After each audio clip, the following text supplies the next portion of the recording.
Fernando Belauzarán, buenas noches, ¿cómo estás? Muy bien, Jaime, encantado de estar contigo. Gracias por haber venido. Eres integrante de Galileos, corriente del PRD, una corriente muy importante que estuvo impulsando el Frente Amplio Democrático, el Frente Amplio Opositor, que ahora ya tiene nombre y apellido, que se lo pusieron los presidentes de los tres partidos cuando lo registraron, que es Frente Ciudadano por México. Frente Ciudadano por México. El registro fue el martes por la mañana. El martes, y es un registro además que rebasa lo electoral. Es un acuerdo que hacen partidos para decir vamos a impulsar estos temas conjuntamente. Se hizo además en consonancia con un frente legislativo que se estrenó con un éxito, me parece importante. Bueno, pero antes de ir a los objetivos, ¿por qué no recapitulamos? O sea, todo esto estaba en veremos porque tenían que aprobar cada uno de los partidos justamente que iban en el frente. Así es. Y una de las dudas que había era si el PRD estaba dispuesto a abrir la baraja en cuanto al candidato a la presidencia de la República. Si se iba a poner como candado que tendría que ser un ciudadano independiente o puede ser un integrante de cualquiera de los tres partidos. Sí, esto quedó abierto, ¿no? Quedó abierto, no hay ningún candado y además se aprobó pues, por más del 90% de los votos del Consejo Nacional. Y en el PAN se aprobó de manera unánime y también en Movimiento Ciudadano. Entonces hay buenas condiciones para que esto avance, a pesar de que sí existía ese escepticismo. Y vamos, por supuesto, lo que vamos a buscar es que también sean consideradas opciones ciudadanas. Y eso está bien. Vamos a abrir la baraja y vamos a ver si podemos encontrar un candidato o candidata de consenso. Y si eso no es posible, pues encontrar un mecanismo democrático y transparente que nos permita tener una candidata o candidato. Eso es para la candidatura a la presidencia de la República. Pero antes de llegar a eso, hay...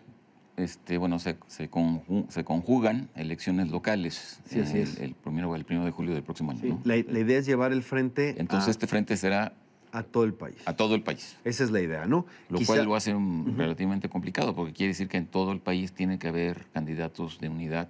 Sí, aunque podemos hacer una coalición federal parcial en 200 y cacho de distritos, si es que así lo decidimos, es parte de la estrategia electoral, y llevarlo también a lo local. Eso, las elecciones locales, digamos que se cuecen un poco aparte de la federal. Pues serían como dos vías. Son distintas pistas. Sí es complejo porque nunca antes había habido tantas candidaturas en juego en una elección presidencial. Hay 30 elecciones locales de 32 estados. Entonces nomás para entender, en lo federal irían, es un hecho. Es un hecho. Y sería en lo local habría otra. Y sería una cuestión de estrategia, si nos conviene hacer la coalición total en todos los distritos o no. Es una cuestión que habría que ir avanzando y discutirlo. Porque hay un asunto con los spots de televisión, etcétera. Y en lo local es obvio que buscaremos reproducirlo. Por lo menos en las 9 entidades que hay elección para gobernador sería correcto buscarlo. Más, nosotros vamos a tratar de llevar el frente en el mayor número de entidades que se pueda. Ahora, ¿cuáles son los tiempos para adelante? O sea, lo que se registró fue no una alianza electoral, sino un frente. Un frente. Ciudadano por México. Y habrá un momento en que se tenga que registrar como alianza electoral. ¿Esto cuándo ocurre? Así es. En octubre, noviembre tenemos que presentar nuestra carta de intención de ir. Sí, una carta de intención de que vamos a hacer la alianza electoral. Eso es importante. Cualquier partido pudiera salirse en algún momento. Claro. Pero la carta de intención es el primer paso. Eso es octubre, noviembre. Y después de la carta de intención, ¿qué viene? Viene la selección del candidato, ¿no? Y la selección del candidato, y supongo que la elaboración del programa, tienes que presentar un programa conjunto. Tenemos que presentar un programa de una plataforma electoral suscrita por todos los partidos. ¿Cuándo tienes que registrar eso? Eso es a principios del próximo año. ¿Hasta principios del próximo año? El próximo, sí, claro. O sea ya que la precampaña interna para que hubiese candidatos, bueno, particularmente el candidato a la presidencia de la República. También a principios de año. ¿Arrancaría entonces hasta principios de año? Sí, claro, hacemos una precampaña, tenemos esa posibilidad. Lo importante es que año... Pero arranca a principios de año, ¿y cuándo tienes que tener ya candidato? Febrero, por ahí. En febrero ya tendríamos que se acaban las precampañas, se elige al candidato y tendríamos que ya registrarlo. Marzo, recuerda que ya son más reducidas las campañas electorales. Entonces, a partir de la reforma. Así establecidos los tiempos, ahorita la prioridad fundamental, ¿cuál es? Determinar el método de selección del candidato a la presidencia de la República, 1, y 2, elaborar el programa. Vamos a hacer el programa y la idea es que el programa lo hagamos de manera abierta, horizontal, transparente, y algo muy importante es, nosotros hemos reiterado que el frente no es solamente una alianza electoral entre partidos, que es también incluir a la sociedad civil. Pero eso es un cuento chino. ¿Cómo que incluyes a la sociedad civil? Mira, te doy un ejemplo. Puedes incluir ciudadanos, pero la sociedad civil bueno, así... no general, pero sí muchas organizaciones ciudadanas, cívicas. Si quieres un ejemplo concreto, veamos Chihuahua. Chihuahua fue con un solo emblema Javier Corral y sin embargo hubo una cantidad de organizaciones ciudadanas, cívicas, sociales y personalidades de muy diverso tipo que se unieron. Yo diría eso más la coalición de partidos es lo que queremos. Ok. Y te digo esto porque todo el mundo habla ya de una alianza ciudadana.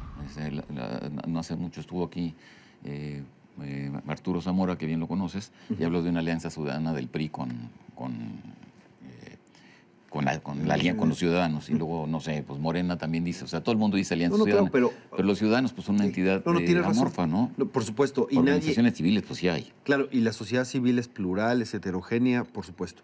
Pero hay una agenda ciudadana o hay grandes temas ciudadanos que ha retomado muchas organizaciones civiles, por ejemplo, la autonomía de la Fiscalía. La Fiscalía que sirva a los cambios que se tienen que hacer al 102 constitucional, etcétera, que se han trabajado desde abajo. Otros temas que podrían incluir. La agenda anticorrupción, el asunto de cambiar... La reducción del presupuesto de los partidos. Por supuesto, también. A mí me gusta la iniciativa de Kumamoto y de Cloutier, pero habría que ver distintas posibilidades. ¿Realmente dónde es donde se puede atorar esto? Tiene dos problemas que son, problemas serios a resolver. Yo tengo la hipótesis o impresión de que el que ustedes hayan firmado ya va a crear una sinergia, porque va a crear expectativas. Bueno, lo que está en juego es la presidencia de la República. Entonces, al igual que López Obrador, por ejemplo, está creando una sinergia porque la gente espera que va a ganar, pues el hecho que ustedes creen en el frente, yo creo que va a crear una sinergia que va a impulsar esto de manera mucho más acelerada de lo que venía antes, ¿no? Pero de todas maneras hay dos temas pues muy escabrosos. El primero es el método de selección del candidato y cómo elegir el método. ¿Quién elige el método? El método tiene que salir de consenso. Yo creo que... De consenso entre las tres fuerzas. Entre las tres fuerzas, y vamos a incluir a independientes ciudadanos. Vamos a ver cómo hacemos una mesa más plural que tres partidos, ¿no? Y yo creo que podemos llegar a un acuerdo de método, en el cual un punto clave vayan a ser los debates. Que haya debates, pero no debates rígidos como los que hace el Instituto Nacional Electoral o los organismos o los soples en los estados, sino más flexibles donde los candidatos no vayan a cuidarse, sino que se expongan realmente los candidatos. Entonces imagínate que haya 10 debates en distintos lugares del país al menos, con formatos muy flexibles, etcétera, y luego ver un mecanismo que podemos ver cómo pueden participar las redes sociales, claro, pero además, podemos ir a una encuesta, no sé, habría que verlo, pero yo creo que las encuestas ya ese es el tema nuevo, ¿no? Y además ahora con López Obrador, sí, pues pero una encuesta finalmente es algo muy... Pero estas encuestas no serían dedoscópicas. Muy aleatorio. Estas encuestas serían... Puede haber encuestas espejo con una metodología transparente. Si tú eliges a un candidato que ahorita está bien posicionado, pero que además a lo mejor no va a ser un buen candidato, en fin, o sea, la sola encuesta por la sola encuesta, la verdad a mí me parece un tema muy, bastante discutible. Por eso podemos poner que el método incluya otras cosas, ¿no? Yo creo que puede haber además, pues... así como en un periódico usan encuestas abiertas, pero también encuestas a lo que llaman grupos selectos o grupos de enfoques o le llaman líderes de opinión, etcétera. No sé, podemos ver, podemos hacer un proceso participativo, abierto, transparente y además que va a contrastar. Porque en el PRI hay dedazo, ya la Asamblea lo decidió. Y en Morena es autodedazo, ya eso está también definido. El monarca que reina y que gobierna, pero eso es otra cosa. Sí.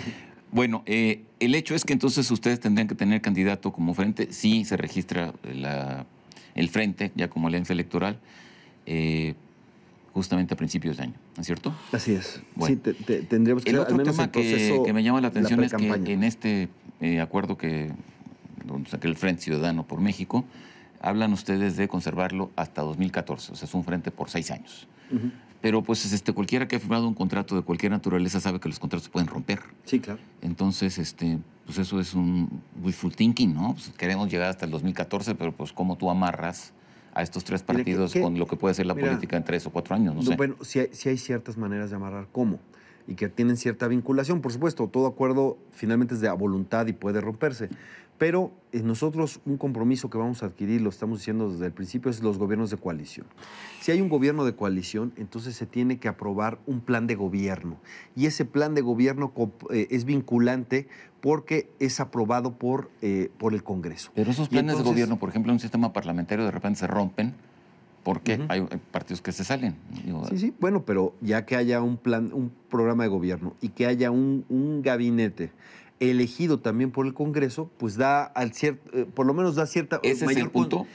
Por eso el punto sería, es mi pregunta, el punto sería que el presidente no elegiría el gabinete, sino el gabinete sería ratificado o elegido por el Congreso. Es ratificado por el Congreso. O sea, lo propone el presidente, pero lo ratifica el Congreso. Quizás pongamos al jefe de gabinete, que puede ser secretario de Gobernación, que sí sea electo por el Congreso. Eso ya lo tendremos que ver en la ley secundaria. Como sabes, no hay. Todavía no hay ley secundaria, pero ¿cuál es nuestro último plazo? Incluso si el PRI no quisiera sacar la ley secundaria, aunque lo dijo en su asamblea que se iban a sacarla, tenemos todavía de plazo de que entra el nuevo Congreso el 1 de septiembre del próximo año y el presidente el 1 de diciembre. Entonces, desde septiembre a diciembre hay un tiempo para hacer una ley secundaria sobre el gobierno de coalición y eso haría que el gobierno trabajara con el Congreso y que hubiera un gobierno compartido. Hay una cosa que me preocupa y si quieres la dejamos en el tintero. Me preocupa que en esta presentación del Frente Amplio, del Frente Ciudadano por México, hubo declaraciones, Agustín Basabe leyó el documento, Agustín Basabe se ha pronunciado por una nueva constitución, Ricardo Anaya dijo que había que reformar el régimen de México, el régimen político. No están ofreciendo ustedes demasiado. Y el problema aquí es el siguiente. Si ustedes efectivamente ganan como coalición, como frente, pues tendrían el 35%, a lo mucho el 40%. Pero trazarse el programa de una nueva constitución, de un nuevo régimen político, eso supone una mayoría compuesta. Entonces, meter en este país en una danza que ya la quiero ver. Y ya lo metieron aquí en la Ciudad de México. Bueno, ¿Eso es lo que quieren? Pero la verdad es que... Eso es mi meterra. Bueno, si es que si hay gobierno de coalición, tienes una mayoría estable en el Congreso. Pero no una mayoría compuesta. Para promulgar una constitución. Todavía faltarían 2/3 partes. Y es correcto, pero al menos tendrías una mayoría estable. No es algo que y de ahí podemos ser, pero para eso es la política. Y hay que hacerla. Si llega el Frente Amplio, pues va a buscar incluir. No va a buscar polarizar con el país, sino incluir para hacer transformaciones que le urgen a este país. Meter el programa de una nueva constitución, me imagino eso como un verdadero San Quintín en una Torre de Babel. Pero ahí lo dejamos. El hecho es que ahí va y ustedes tienen sus tiempos. México tiene que cambiar y tiene que cambiar profundamente. Pero que cambie para bien y no para que esto se entrampe aún más. Se nos acabó el tiempo. Pues te agradezco mucho y te invito próximamente a ver cómo va la cosa. Por supuesto, Jaime, será siempre un privilegio estar contigo. Muchas gracias, Fernando. Gracias. En Contexto, buenas noches. Hasta la próxima semana.